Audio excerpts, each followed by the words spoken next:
Alors il paraît qu'on harcèle les gens nés en 2010, qu'on les insulte sur les réseaux, à l'école, et que tout le monde s'emballe en disant qu'il faut agir rapidement pour que ça s'arrête. Logique. Alors, emballement médiatique à partir de quelques cas, peut-être, mais une vraie réalité terrible pour ceux qui le vivent. Et si on continue à faire exactement l'inverse de ce qu'il faut faire pour que ça s'arrête, ça va s'aggraver.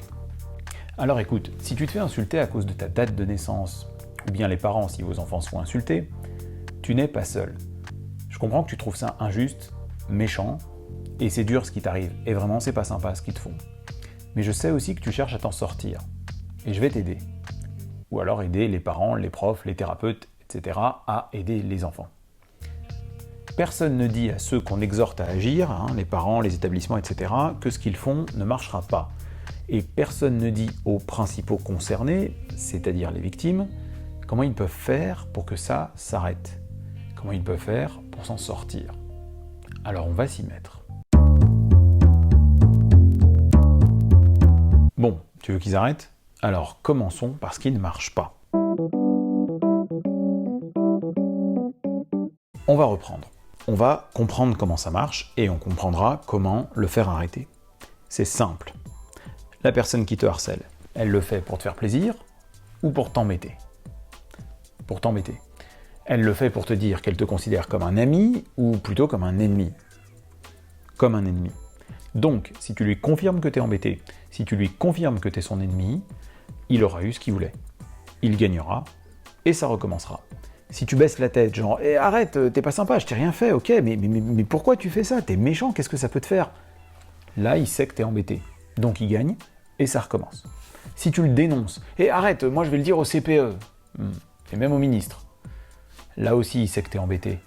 Il va se dire que tu sais pas te défendre tout seul et que t'es la meilleure cible. Donc il gagne. Et ça recommence. Et ça recommence ailleurs que dans la cour, mais ça recommence. Et si tu t'énerves en retour, arrête, ok, tu te crois malin, espèce de 2009, tout ça parce que ta mère, elle... Là, tu lui confirmes qu'il est ton ennemi. C'est lui qui a imposé ses règles. Il gagne. Et ça recommence. Et si tu l'ignores, c'est bon, je m'en fous de ce que tu dis. Ouais, mais c'est pareil. Ignorer, c'est ce qu'on fait quand on considère les autres comme des ennemis. Ignorer, c'est ce qu'on fait quand on est embêté. Donc encore une fois, il gagne et ça recommence.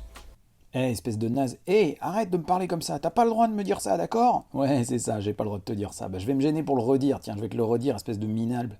Mais enfin, arrête, c'est pas sympa, c'est pas gentil de dire ça. Ouais, c'est pas gentil, c'est pas gentil, t'as intérêt à te cacher si tu veux pas de problème. Mais ça va, laisse-moi tranquille. Ouais, c'est ça, on va voir si je vais te laisser tranquille. Bref, réfléchis. Il cherche à prendre le dessus, à prendre le contrôle. Donc si tu fais ce qu'il s'attend que tu fasses, c'est lui qui gagne. Et donc, ça recommence. Et quand tout le monde en parle, quand les syndicats de parents, même le ministre disent « Stop, il faut arrêter », bon, ils font leur travail, ils peuvent pas faire autrement. Mais en même temps, ils vont rendre sacrément cool et rebelle le fait d'être dans un mouvement contestataire. Et donc, ça peut s'aggraver. Quand ils arrivent à mobiliser les adultes, les agresseurs, ça leur montre qu'ils sont forts, ça leur montre comme, par de simples mots, ils réussissent à faire trembler le sol sous les pieds de tout le monde. Est-ce que tu veux vraiment leur laisser ce pouvoir? Bon, alors voilà, moi, mon travail, ma chaîne YouTube, mon site internet, mes formations, mon bouquin, tout ça, ça n'a qu'un seul but, faire arrêter le harcèlement en apprenant aux victimes à le faire arrêter, sans avoir à se réfugier derrière les adultes, sans avoir à devenir agressif à son tour. Je vais te donner 2-3 tuyaux. La semaine prochaine, je ferai une vidéo pour analyser plus en profondeur le phénomène. Laisse ça à tes parents. Mais là, je te donne quelques trucs concrets que tu peux utiliser dès demain au collège. Alors, attention, les trucs que je donne sont pas faits pour les fois où il y a de la violence grave, des armes, des blessures ou des choses comme ça. Mais plutôt, comme dans 95% des cas, quand il y a des mots, des posts sur les réseaux ou même des attaques physiques mais sans blessures graves, comme des provocations, des bousculades. Si c'est déjà un stade dangereux, oui, bien sûr, il faut dénoncer et être protégé par des adultes, c'est évident. Mais la plupart du temps, tu n'as pas à avoir peur, car la plupart des gens qui menacent ne passeront jamais à l'action. D'ailleurs, ils ont trouvé mieux que te taper pour te dominer, c'est de faire peur. Ils n'ont même pas besoin de se mettre en danger d'être punis, il suffit de te faire peur et de te menacer. Alors ok, ne les provoque pas, mais n'en aie pas peur, parce que tu peux les arrêter. Donc, tu t'énerves, tu baisses la tête, t'ignores, tu dénonces, c'est ce qu'il veut, c'est ce qu'il s'attend, donc il gagne et continue. Donc on va faire l'inverse. On va déstabiliser l'adversaire, technique pour débutants, mais qui marche. Alors, première idée, questionne. Lui, il s'attend à ce que tu considères son idée que les 2010 c'est de la merde, que cette idée est méchante, et il s'attend à ce que tu cherches à le faire taire. Il pense que tu vas avoir peur, te défendre, t'enfuir ou le dénoncer. Alors au contraire, fais comme si son idée était intéressante. Pose des questions dessus, gentiment. C'est la dernière chose qu'il attend. De toute façon, moi, les 2010, je les déteste. Ah bon? Mais genre, tous les 2010? Ouais, exactement, tous les 2010, ok? Et surtout toi avec ta tête de con. Ah, mince, tu trouves que j'ai une tête de con? Ouais, exactement, une tête de con. Ah, ok, tu trouves? Bah oui, je trouve. Ok, d'accord. Hey, t'as bien une tête de 2010, toi, à t'habiller comme ça en plus. Ah, tu trouves? Bah ouais, carrément, t'as une dégaine de 2010 de minable. Ah, c'est marrant, ça, on me l'a déjà dit. Ouais, bah tu vois, moi je suis un anti-2010. Ah, ok, toi aussi? Putain, j'en ai vu plein, vous avez l'air nombreux. Ouais, on est hyper nombreux et on va pas te laisser tranquille, ok? Ok, bah je vais faire attention. Ouais, t'as intérêt à faire gaffe. D'accord, ok, tu crois que je devrais faire attention? Ouais, je te conseille de faire attention, d'accord? D'accord, ok, merci pour le conseil, hein. Ouais, c'est ça, allez, dégage, hein. Ouais, ok, allez, salut, hein. En fait, il sait même pas pourquoi il te déteste. Ou alors, s'il le sait, sois curieux de le savoir, sans chercher à le convaincre du contraire. Pendant cette discussion, là, quand tu discutes, personne ne se bat. Quelqu'un qui discute calmement n'est vraiment pas marrant à embêter par rapport à quelqu'un qui a peur ou qui essaye de se défendre en s'agitant. Et si jamais il te dit quelque chose comme « Oh, t'arrêtes toi avec tes questions, ok ?» Tu fais « Ok, désolé, je te laisse tranquille. Salut. »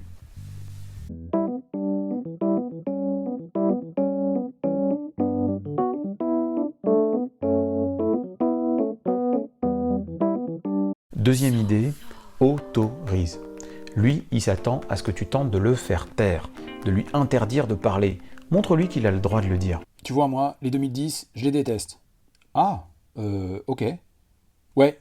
Et tous les 2010, ok? D'accord, ok. Et même toi avec ta tête de con. Ok. D'accord, ok. Tout le monde alors. Ouais, tout le monde. D'accord. Alors, fais gaffe à toi. Ok, d'accord, je fais gaffe. Ok. Ok, écoute, si tu le dis, ouais, je le dis. Ouais, je le dis. Qu'est-ce qu'il y a? Ça te pose problème? Non, non, non, tu peux dire ce que tu veux, il y a pas de problème. Ouais, exactement. Je dis ce que je veux. Mais, exactement. Ouais, exactement. Et ne te laisse pas avoir par les apparences, tu n'as pas perdu la face en faisant ça. Tu perds la face quand tu cherches à te défendre à tout prix. Celui qui se défend, il se met en position faible. Quand tu te défends, tu lui confirmes qu'il a visé juste. Mais en l'autorisant à le dire, tu montres réellement que tu n'es pas atteint. Ne cherche pas à te battre, lâche les armes, il n'y a rien à défendre. Ne cherche pas à les convaincre. Ils pensent qu'être né en 2010, c'est de la merde. Bah, il a le droit de le penser. Bah oui, c'est faux, c'est débile, c'est méchant, ouais, mais c'est pas interdit. Alors il n'y a rien à défendre. Si tu essayes de lui interdire, ce que font les parents, les profs, les ministres, hein, genre hé, tais-toi, t'as pas le droit de dire ça.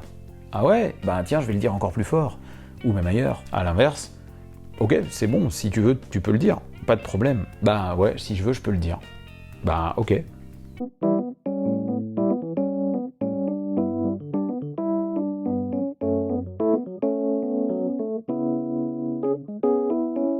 Et puis troisième idée, complimente. Ben quoi? T'es pas au courant? Hein? Tu l'as peut-être pas vu sur TikTok, mais t'as pas TikTok là, petit bébé. Hein? Ta mère elle t'autorise pas. Hein? Sinon t'aurais vu comme on est nombreux. Ouais, c'est vrai, j'ai pas TikTok. Mais t'as de la chance toi de pouvoir aller sur TikTok. T'as un smartphone? Bah ouais, j'ai un smartphone, exactement. Et pas toi? Bah non, pas moi. C'est trop cool. Moi j'aimerais bien avoir un compte TikTok aussi. Ouais, c'est ça, si t'avais un compte TikTok, tu verrais, comme les 2010. Ah ouais, c'est sûr, j'aurais vu ça aussi. Pouf.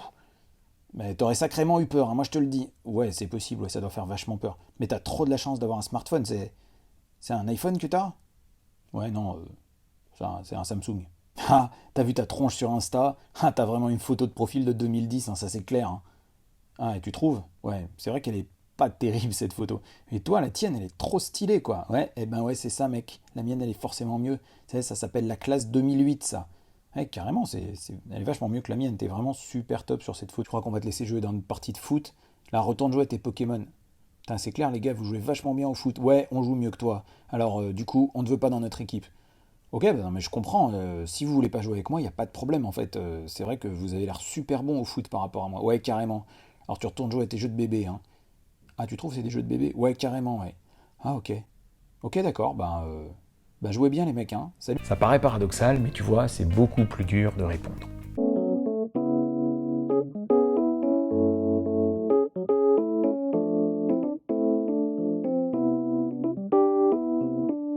En somme, on ne va pas agir avec lui en ennemi comme il s'y attend. Alors attention, j'ai pas dit qu'il fallait devenir ami avec lui, mais faire semblant pour le déstabiliser. Et puis ne lâche pas. Recommence à être cool, sympa, poser des questions, laisser le droit de dire ce qu'ils veulent, même des trucs faux et nuls. Reste sympa, fais semblant d'être amical, c'est pas marrant du tout. Au bout d'un moment, il lâche.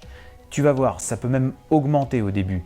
Et c'est normal, ça montre même que tu es en train de gagner. C'est eux qui se défendent. C'est à ce moment-là que tu dois absolument continuer à être sympa et éventuellement faire des compliments paradoxaux. Et si c'est sur les réseaux, même histoire. Questionne, autorise-les à dire, parce que les interdire va encore plus les faire parler. Les interdire va encore plus les faire parler. Les interdire va encore plus les faire parler. Et puis, fais ce qu'il s'attend le moins. Il t'insulte, mets un like. Il se moque, mets un smiley qui rigole. Et s'il en rajoute, mets un cœur. Alors, je voulais faire cette vidéo parce que, en fait, dans cette histoire, quand on parle des victimes, c'est juste pour dire les pauvres, ils n'ont rien fait, laissez-les tranquilles, ils ne savent pas se défendre, dites non au harcèlement et souhaitez-leur la bienvenue. Comme si ça allait calmer ceux qui suivent le mouvement. Comme si les punir ou punir les hébergeurs allait d'un seul coup les faire aimer les sixièmes et leur donner envie de suivre la loi, les principes et les valeurs de l'école et de la République. Ouais, par peur peut-être pour quelques-uns, et pour les autres, ouais, surtout une envie de se venger encore plus de ces 2010, à cause de qui on est puni, mais se venger en cachette des adultes qui nous surveillent. Dénoncer, punir, agir à la place des victimes concernées, comme d'habitude, ça n'arrêtera pas le harcèlement, ça le rendra juste différent, et peut-être pire. Et malgré l'évidente bonne intention de ceux qui promeuvent ces méthodes, ça peut possiblement entraîner ou aggraver une vague de cyberharcèlement ou de harcèlement hors les murs. Et bien sûr, je ne parle pas des attaques physiques graves ou des violences sexuelles qui évidemment nécessitent l'intervention d'un adulte ou des forces de l'ordre. Non, je parle du harcèlement qui la plupart du temps est verbal et pour lequel les victimes ne sont pas impuissantes, même si elles sont innocentes, et pour lequel elles ont le pouvoir de désamorcer l'agressivité des agresseurs et de les faire arrêter. Enlever tout pouvoir aux agresseurs, c'est donner le pouvoir aux victimes pour qu'elles arrêtent de l'être. C'est un peu comme si